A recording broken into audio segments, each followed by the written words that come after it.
नमस्कार, मैं हूं हेमंत घई। अब तक करीब 160 कंपनियों के नतीजे आ चुके हैं, जिसमें एक रोचक चीज देखने को मिल रही है। बिक्री देखिए, औसतन 9.5% गिरने के बावजूद कंपनी के मुनाफे में 4.5% का शानदार उछाल देखने को मिल रहा है। किस बात की ओर इशारा कर रहे हैं ये शुरुआती नतीजे? आपके लिए इसमें क्या है संकेत, जानने के लिए लेकर आए हैं अपनी खास पेशकश।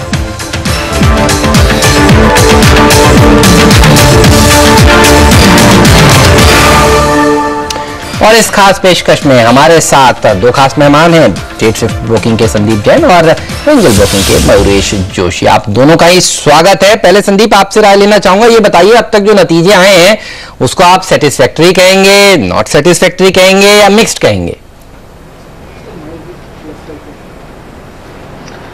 नहीं, वैसे तो मिक्स्ड है। एंड देन मार्केट के सेंटिमेंट चूंकि अच्छे थे तो नेगेटिव रिजल्ट्स को भी मार्केट ने बहुत नेगेटिवली लिया नहीं है। हालांकि आज आइडिया को जैसे पिटाई की है और कई स्टॉक्स की पिटाई होने के बाद भी वापस से बाउंस बैक किया, इन्फोसिस में हुआ, तो सारे स्टॉक्स वापस से एक बार रिजल्ट्स आने के बाद जब सारी नेगेटिविटी डिस्काउंट हो जाती है तो वापस से ठीक हो रहे हैं। But overall it's a mix bag of results, but still उतने बुरे नहीं है। लास्ट क्वार्टर से मैं कहूंगा कि इस बार बेटर ही था सारी चीजें। एंड रिलायंस ने बहुत ही जबरदस्त माहौल बदला था। इन्फोसिस, टीसीएस, विप्रो तीनों ने सबड्यूड गाइडेंस दी है उसकी वजह से, बट स्टिल मार्केट कहीं ना कहीं इनको अभी भी थम्स अप दे रहा है। आज इन्फोसिस अच्छा चला, टीसीएस में इनफैक्ट अच्छी एक बाउंस बैक आई है, लोअर साइड पे सपोर्ट ले रहे हैं। तो आई थिंक ऐसा नहीं है। एंड इन रिजल्ट्स को देखकर जिस तरीके से हीरो मोटोकॉर्प, बजाज ऑटो इन्होंने रिजल्ट्स दिए हैं, तो ये तो लगता है कि कंजम्पशन स्टोरी इंडिया की चलती रहेगी और बिल्कुल आगे के लिए निवेश बने रहना चाहिए मार्केट्स में, बायोन डिक्लाइंस की रणनीति अपना। ओके मयूर जी, आपको कैसे लगे अब तक क्या है नंबर्स? आप खुश हैं या आप थोड़े डिसअपॉइंटेड हैं? सो हेमंत जी, आई थिंक तीनों एट्रीब्यूट्स मैं प्ले करना चाहूंगा। I think numbers mix bag expected थे और मार्केट्स ने अच्छी तरह से आई थिंक ये फैक्टर और डिस्काउंट कर लिया है कि Q2 के नतीजे सॉफ्ट रहेंगे। टॉप लाइन ग्रोथ में 3 से 4% की ड्रॉप आ सकती है सेंसेक्स कंपनीज के लिए। ग्रॉस मार्जिन एक्सपेंशन हो सकता है because of fall in input prices. But having said that, I think अगर आप सेक्टर वाइज देखें तो आईटी क्षेत्र में आई थिंक इन्फोसिस ने बेहतरीन नतीजे दिए थे, but guidance was extremely week.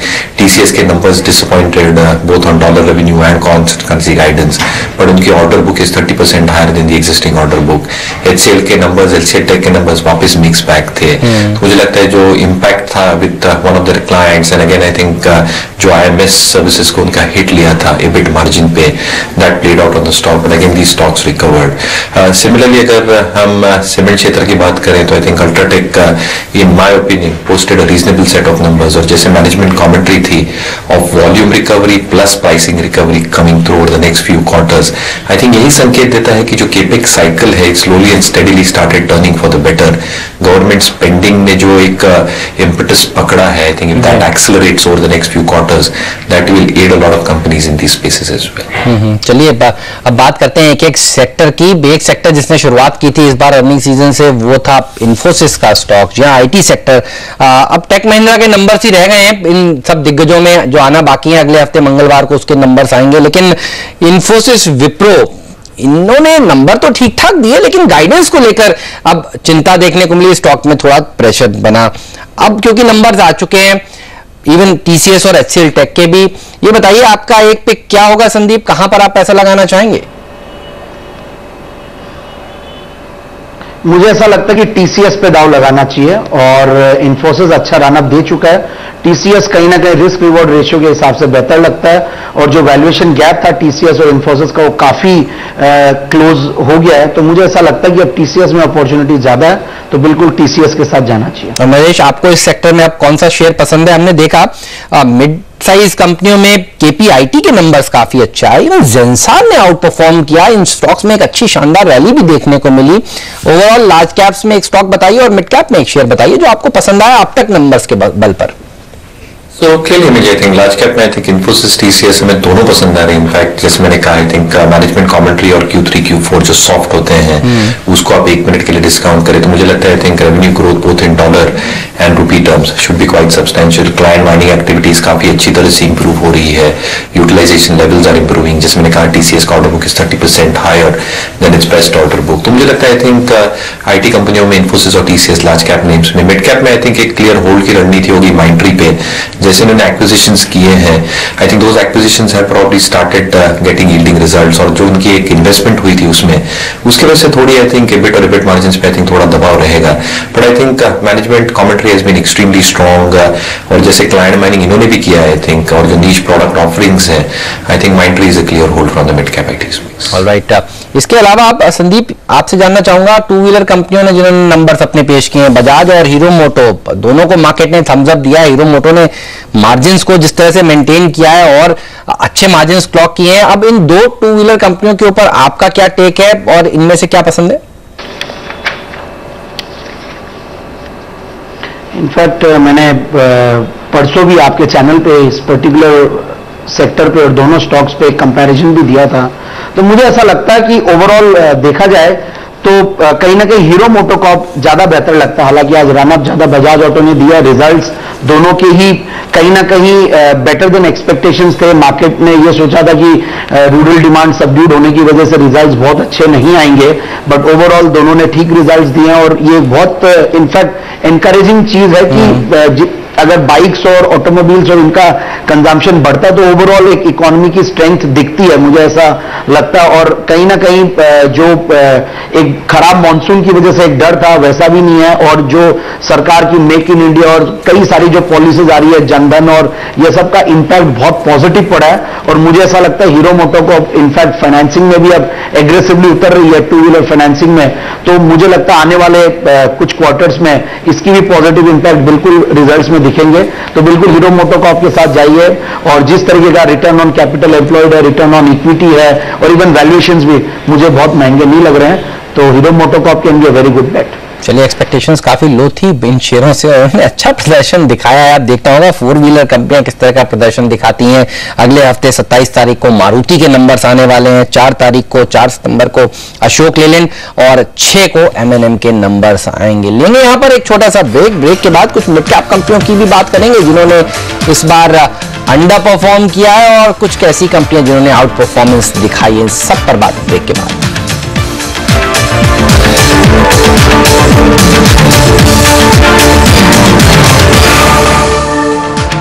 जी, हम बात कर रहे हैं अब तक के आए तिमाही नतीजों के जो कंपनियों ने पेश किए हैं, कौन पास हुआ है, कौन फेल हुआ है, अब किस तरह की आपकी रणनीति होनी चाहिए, सब पर हम बात कर रहे हैं। ब्रेक से पहले हमने बात की आईटी सेक्टर की, और अब बात एक ऐसे सेक्टर की जिसने काफी अच्छा प्रदर्शन दिखाया और कंसिस्टेंसी इस सेक्टर में बरकरार है। जी हाँ, हाउसिंग फाइनेंस कंपनियां, इनके नतीजे देखिए, हर तिमाही में अच्छे नंबर्स ये पेश करने के लिए जानी जाती हैं। और इस तिमाही में तो दरअसल आप देखिए नतीजों से पहले ही एक अच्छा रनअप देखने को मिल चुका था। यहाँ पर मयूरेश, जब से गवर्नर साहब ने 50 बेसिस पॉइंट का एक सरप्राइज रेट कट दिया, एक अच्छी रैली इन स्टॉक्स में देखने को मिली। DHFL, group finance, LIC housing finance, Indiabulls housing finance, इन सब ने अच्छे नंबर्स पेश किए। आपको कौन सा नंबर सबसे अच्छा लगा, और अब इस पैक में आपका पसंदीदा शेयर कौन सा है? So structurally, I think आपने rightfully कहा है, with expectations building through और जैसे rate cuts आ रहे हैं, I think the cost of funds काफी housing finance companies के लिए कम होंगे।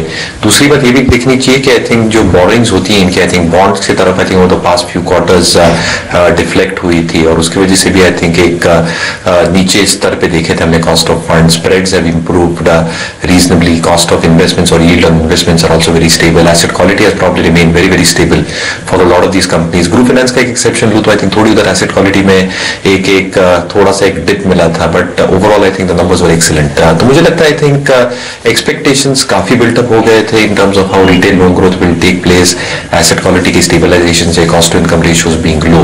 तो मुझे लगता है out of all the lot I think LIC housing is something that we still continue to prefer. जो स्प्रेड्स थे आई थिंक वो इंप्रूवमेंट दिखी थी, cost of funds has come down even further close to that 9.1-9.2% mark. और हमें लगता है I think with asset quality stabilising, with gross net asset ratio at 0.6, net asset ratio at around 0.33, developer portion of the loan less than 3%, एक substantial growth दिखने मिलेगा retail component in excess of 20% over the next few quarters.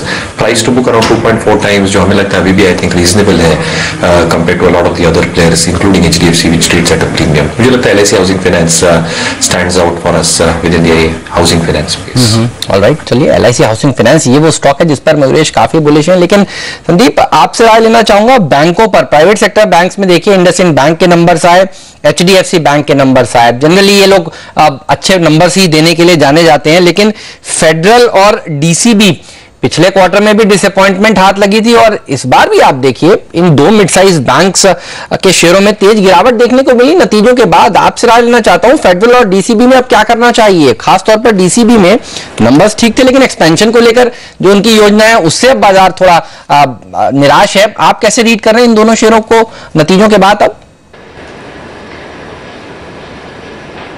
नहीं, देखिए सही बात भी है। देखिए 150 ब्रांचेस खोलना और इतना एग्रेसिव, जहां ये लोग 25-30 ब्रांचेस की बात करते थे सालाना, और इतना एग्रेसिव पहले इस पर्टिकुलर बैंक में दिखाया नहीं। बट ओवरऑल मैनेजमेंट की क्वालिटी बहुत अच्छी है, कंपनी ने कंसिस्टेंसी दी है और ओवरऑल गवर्नेंस और बहुत सारी चीजें अगर पैरामीटर्स पे देखें तो इस स्टॉक ने एक तरीके से आउट परफॉर्म किया है। जिस तरीके से ये 40 रुपए से 80 रुपए आने के बाद और 80 रुपए पे कंसोलिडेट करने के बाद 150 रुपया था, और पर्टिकुलरली लास्ट क्वार्टर का रिजल्ट भी मार्केट एक्सपेक्टेशन से नीचे था, तो वहां से करेक्शन शुरू हुआ और उसके बाद ये 130-40 पे रहा। फिर इस बार जो एक्सपेंशन का इन्होंने कहा, क्योंकि कहीं ना कहीं मैनेजमेंट को ये लग रहा था कि जो स्मॉल बैंक्स आ रही हैं और बाकी बैंक्स भी एग्रेसिवली अपने एक्सपेंशन में लगी हुई है, तो ये कंपनी भी कहीं ना कहीं कर रही थी। बट ओवरऑल अब देखिए दूसरी तरफ जो फाइनेंशियल सर्विसेज का भी जो डिसरप्शन हो रहा है थ्रू ऑनलाइन सर्विसेज का जो एक ग्रोथ आ रही है, भले वो पेटीएम और ऐसे टाइप की कई सर्विसेज है, वॉलेट्स और ये सब, उनकी वजह से बैंकिंग सर्विसेज पे एक बहुत बड़ा थ्रेट ओवरऑल मुझे आने वाले सालों में दिखता है। और जब ऐसा 150 ब्रांचेस का जब इन्होंने एक एक्सपेंशन का कहा, फिर बाद में शायद मैनेजमेंट ने कहीं ना कहीं ये भी क्लियर किया कि हम लोग हो सकता है कि इसको कर्टेल भी कर सकते हैं। अगर कर्टेल करेंगे तो मुझे लगता है कि यहां पे सपोर्ट मिल जाएगा जो 85-90 के लेवल्स और काफी अट्रैक्टिव लेवल्स है। And I think one should enter into the stock, and announcement से कोई बहुत ज्यादा चीजों में नेगेटिविटी नहीं आती है। थिंग्स कैन वापस से रोल बैक भी किया जा सकता है कोई भी कमेंट को, तो I feel it can be a good investment bet. Alright, चलिए एट दीज लेवल्स ये रहा इन दोनों ही शेयरों पर, लेकिन वक्त है एक छोटे से ब्रेक लेने का। ब्रेक के बाद बात करेंगे आइडिया की। जी हाँ, टेलीकॉम कंपनियों की बात करेंगे। आइडिया ने नंबर्स काफी खराब पेश किए, शेयर में तेज सेलिंग प्रेशर देखने को मिला, ब्रोकरेज हाउस इसके ऊपर नेगेटिव हो गए और अब सबकी नजर है भारती एयरटेल पर जिसके नंबर सोमवार को आने वाले हैं। सब पर बात होगी ब्रेक के बाद।